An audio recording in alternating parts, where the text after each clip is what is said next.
장서철 소장이 말씀하셨으니까 장 소장님 나오셨으니까 이 질문 한번 드려봐야겠네요. 먼저 네. 미래통합당의 공천과 관련해서 김영호 공천관리위원장 얘기 들어보겠습니다. 왜냐하면 홍준표 전 대표를 공천에서 배제했습니다. 즉 낙천시켰다는 얘기죠. 우리 공관위원회에서 그동안 일관된 방향과 방침에 따라 결정이 되었습니다. 홍준표, 김태호 지사 무소속 출마 가능성도 커 보이는데요. 이 부분 감안하시는 거예요? 모든 고려사항을 감안했습니다. 어떤 것이 더 이 총선의 의의에 더 맞고 미래를 향한 이 당의 어떤 운명과 더 부합하고 또 나라 발전을 위해서 어떤 길로 가는 것이 더 옳은 것인가 하는 것을 본인들도 알아서 잘 판단하리라 생각합니다. 사람은 앞으로 다른 지역구에도 착출하지 않을 예정이신가요? 그렇게 보시면 될 겁니다. 정치에 있어서 뭐 어떤 경우든 하는 말은 정치에서 맞지 않습니다만은 우리 공관위의 이 결정은 상당히 심도 있는 논의 끝에 내린 것인데 다음에 어떤 그 뒷문을 열어놓고 한 것은 아닙니다.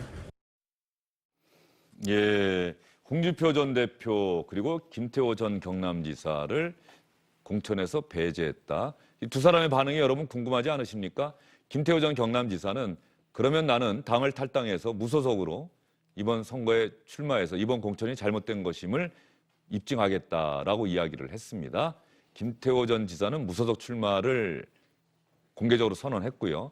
홍준표 전 대표는 나동현 전 양산시장이라고 하죠. 경남 양산을에 처음에는 고향 쪽에서 밀양 창녕 쪽에서 출마하려고 하다가 김영호 위원장이 계속해서 수도권 험지 출마를 압박하니까 그러면 문재인 대통령의 생각에 있는 경남 양산을에 거기도 험지니까 그곳으로 가겠다라고 이야기를 했는데 결국 공천에서 배제가 되자 저런 이야기를 했습니다. 국회의장까지 지낸 팔순을 바라보는 사람의 사악한 거짓말은 꿈에도 생각 못했다. 나다운 행동 오늘부터 숙고하겠다. 길지 않을 것이다.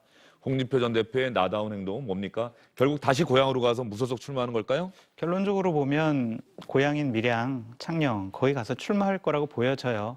홍준표 전 대표의 말은 주말에 측근들과 상의해서 결정하겠다고 했는데 결국에는 양산에 출마할 이제 명분이 없어졌어요. 그래서 이제 나의 정치 인생 마지막은 고향에서 주민들을 위해서 하겠다라는 명분을 갖고 고향 출마를 할 것 같습니다.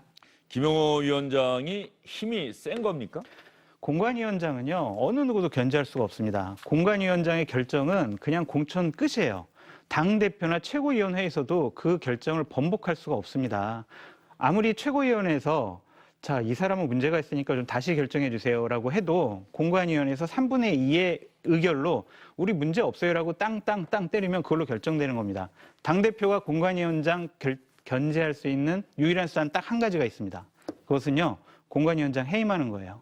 그거밖에 없습니다. 그 정도로 그런 상황까지 가면 선거가 안 되겠죠? 막장이죠. 예. 그러니까 이 공관위원장의 힘은 공천 때는 정말 대통령도 함부로 못한다. 그렇게 말씀드리고 있어요. 미래통합당 이야기를 했는데 민주당도 뭐 위성 비례정당인가요? 이렇게 얘기하면 민주당에서는 또 발끈할까요? 어쨌든 간에 우리도 미래통합당의 미래한국당 같은 위성 비례대표 전용 정당을 만드는데 우리만 만드는 것이 아니라 다른 정당들과 함께 만들겠다. 그렇게 결정을 한 겁니까? 뭐 아직 결정은 되지 않았고요. 오늘 이제 최고위에 이른바 그 연합정당 그 추진 제안에 대해서 보고가 있었고 구체적인 논의는 8일, 그러니까 내일 모레 비공개 최고위원회에서 논의가 이루어졌을 것 같습니다. 근데 그동안의 그 입장을 보면 그동안에 뭐 이해찬 대표가 그런 일 우리는 위성정당 만드는 일 절대 없을 거다 이런 얘기도 하게 됐는데 이제 그런 스탠스에서 한번 논의를 해보자 이렇게 그 추진하는 쪽으로 한 발짝 더 건너온 그런 상황입니다. 그러면 그쪽으로 가는 거라고 봐도 되겠고 다만 정의당의 태도가 변수겠네요? 지금 정의당은 조금 민주당과는 생각이 다른 것 같습니다. 그러니까 예.